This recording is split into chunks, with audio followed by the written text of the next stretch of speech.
Hi, Savannah. I have your Ativan here. Great. To help with that anxiety. We're just gonna quickly flush it. Should you wipe that off first? That's what my last nurse did. Oh, that's funny. No, I think it'll be fine. We're just gonna flush here to make sure that it's all good. Okay. Any pain Are you or sure? swelling in the region? No, not right now. Okay.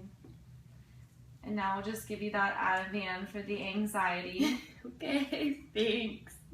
Oh, my finger touched it. That's okay. Are you sure? Yeah, I think it'll be fine.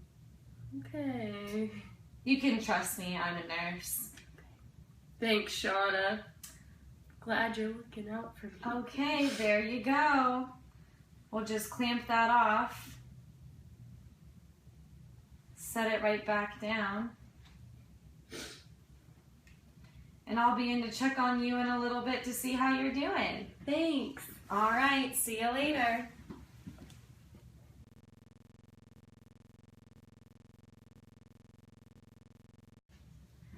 Hi, Savannah. Do you remember me from yesterday? Hi. I took care of you. Yeah. Okay, I have your Ativan again. Oh, it looks like you're sweating a little. Yeah, I don't feel well at all. I just feel really shaky and I keep getting really cold. Oh no. Yeah. But you're sweating. Yeah, I'm sweating a lot.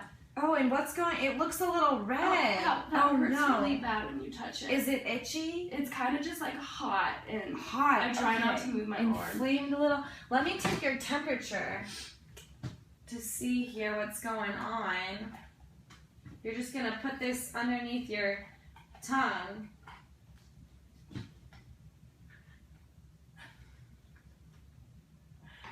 Oh, great. Oh my gosh. Okay. Wow. 102.4. Oh no. Looks like you have a bit of a fever working. Can you tell me when you started feeling this way?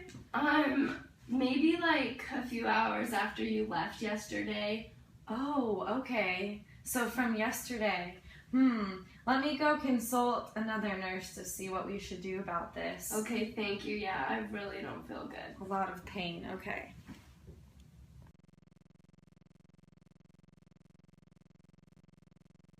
So I'm just going to scrub the hub of your IV port here just to get rid of any bacteria that might be laying on there. Oh, how come that's bad? Well, sometimes it can get inside the line, which is a direct line right to your vessels, and then you can get an infection. So we want to prevent that. Yeah, thanks for being thorough. I'm just going to do it for about 15 to 30 seconds. Get around the top too and all the little creases. And then we always try to make sure that we don't set it back down, otherwise you'll just get all those little germs on it again. Flush it through here.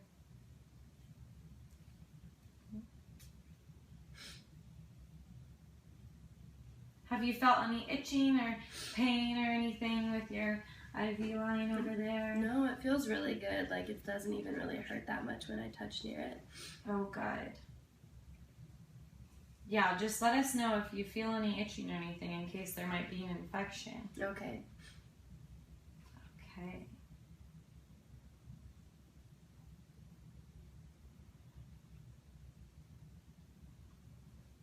Perfect, and then I'm going to clamp it off. All right, thanks, Savannah. Hopefully that'll make you feel better, and I'll come and check on you in an hour here. Okay, thanks, Shauna.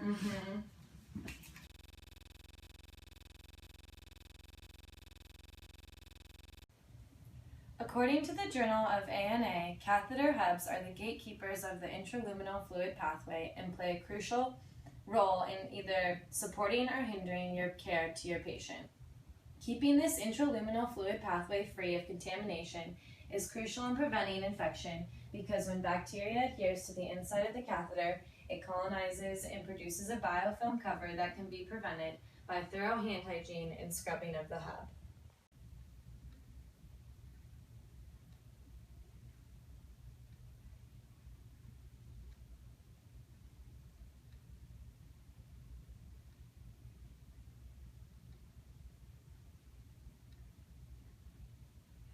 According to the Joint Commission, the protocol to scrub the hub has 8 steps.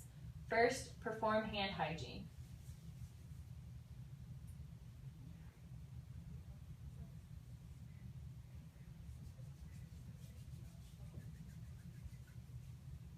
Second, don clean or sterile gloves.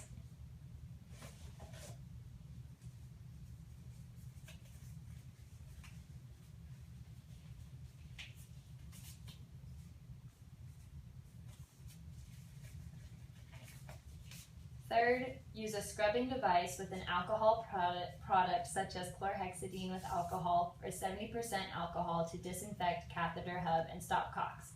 If you are using a pad, make sure you don't contaminate it before use and use only on one hub. Prep pads should never be reused. 4. Rub for 15 seconds, generating friction by scrubbing in a twisting motion as if you were juicing an orange.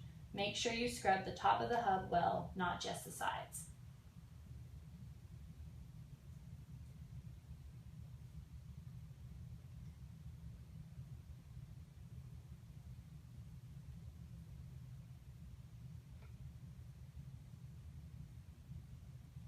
Five, allow the hub to dry, prevent it from touching anything while drying. 6, access the stopcock or injection port only with sterile devices. 7, infuse medication or draw blood. 8, discard gloves and perform hand hygiene. Some knowledge gaps involve a deficit in knowing the proper amount of friction to use when scrubbing the hub, the fact that every second counts and can contribute to a decreased risk of infection, and a decreased awareness of objects, such as gloves, that may touch the hub and render it contaminated. Also, alcohol swabs should not be used more than once, which not all healthcare providers are aware of. Here are some facts and figures regarding the problem with bloodstream infections which are due to inadequate or the absence of scrubbing the hub. First, 500 to 4,000 patients in the U.S. die each year due to central line associated bloodstream infections. Second, the average increased length of stay is 7 days, with an estimated cost increase of $3,700 to $29,000.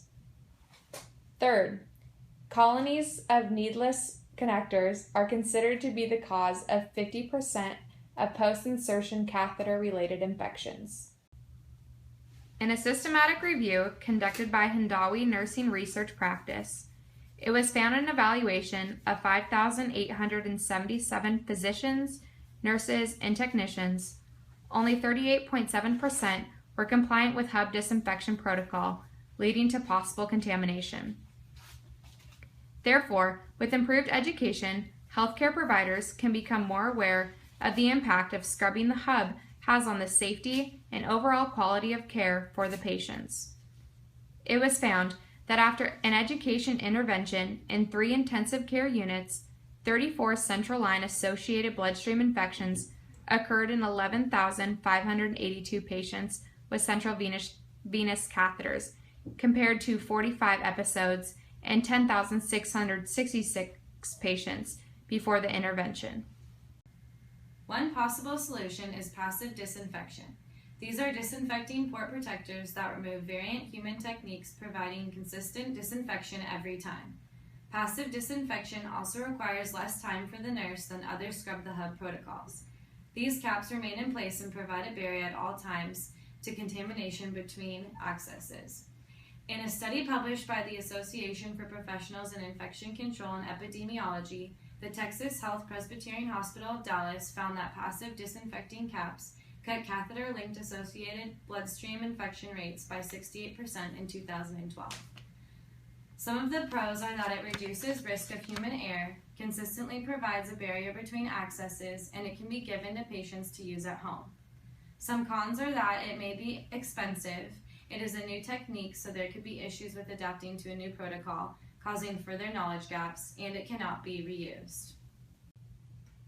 This problem affects not only the patient, but also can impact time and money invested into responding to a problem that could have already been prevented.